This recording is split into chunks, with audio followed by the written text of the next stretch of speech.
La première salle ouvre sur la peinture flamande. Dans ces deux œuvres de Bruegel de velours, comme dans les autres, la nature devient le thème central et permet de comprendre ce que l'artiste a voulu traduire à travers elle. Et pas seulement la représentation exacte d'un arbre, d'une fleur ou d'un monument.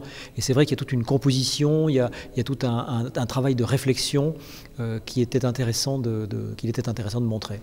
Comme dans cette œuvre de Panini qui n'est pas simplement la représentation d'une place romaine, à droite au soleil des paysans. Et puis à gauche, un carrosse qui arrive vers un magnifique palais près de l'église.